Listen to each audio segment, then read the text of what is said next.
Hello everyone, ತಿಂಡಿಗೆ chapati, beetroot ಪಲ್ಯ, ಶಾವಿಗೆ ಉಪ್ಪಿಟ್ಟು ಆಫ್ ಬಾಯ್ಲ್ನ ಮಾಡ್ಕೊಂಡಿದ್ದೆ. ಸಂಡೇ ಆಗಿರೋದ್ರಿಂದ ಎದ್ದೇಳೋದು ಸ್ವಲ್ಪ ಲೇಟ್ ಆಯಿತು. ಎದ್ದ ತಕ್ಷಣ ತಿಂಡಿ ರೆಡಿ ಮಾಡೋಣ ಅಂತ ಬಂದಿದ್ದೀನಿ.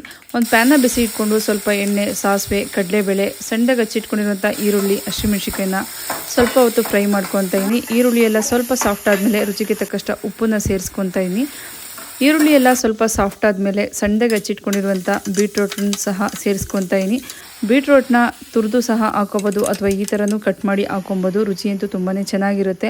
ಸ್ವಲ್ಪ ಕರಿಬೇವು, ಕೊತ್ತಂಬರಿ, ಒಂದು ಅರ್ಧ ಕಪ್ನಷ್ಟು ನೀರನ್ನ ಸೇರಿಸಿ ಸ್ವಲ್ಪ ಹೊತ್ತು ಬೇಯಕ್ಕೆ ಬಿಡ್ತೀನಿ. ಸ್ವಲ್ಪ ಹೊತ್ತು ಬೆಂದು ಆಯಿಲೆಲ್ಲ ಬಿಡ್ತಾ ಇದೆ ಅನ್ನೋಂಥ ಟೈಮಲ್ಲಿ 1 ಕಪ್ ಆಗೋಷ್ಟು ತೆಂಗಿನ ತುರಿನ ಸೇರಿಸ್ಕೊತಾ ಇದ್ದೀನಿ.